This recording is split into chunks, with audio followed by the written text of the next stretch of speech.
There's the temporal and there's the eternal. There's the seen and there's the unseen.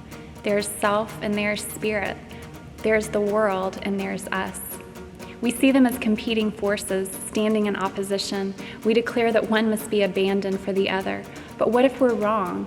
What if instead of a cold, hard, dark line of separation, the two were allowed to touch? What if we believed that one was strong enough not to be swallowed up by the other, but to stand, to influence, to change?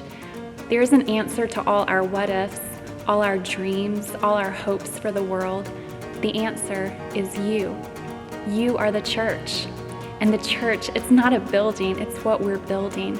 It's not a place that stands on religion high above the world. It's a people who live and breathe and move in the middle of it all.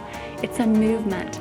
Infusing the beauty and truth of the gospel into the world requires movement. If the church is to be a movement, we must move.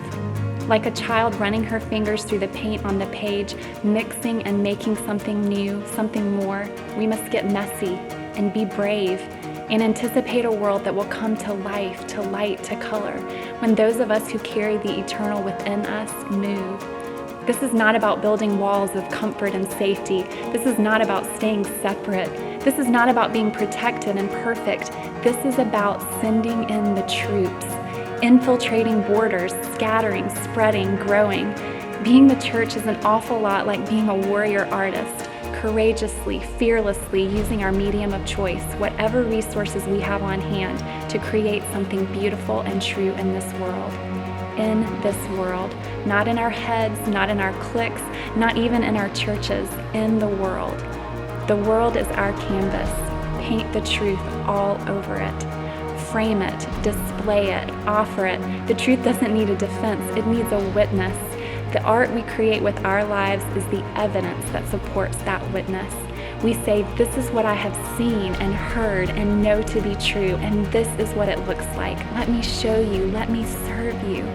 Yes, they will know we are Christians by our love.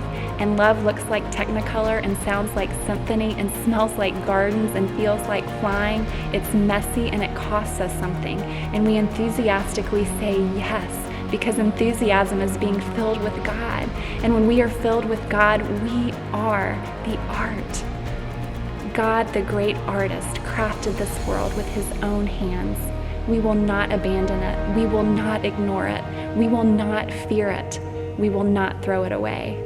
Instead, we will throw ourselves into it completely as warrior artists until every empty space is covered in him.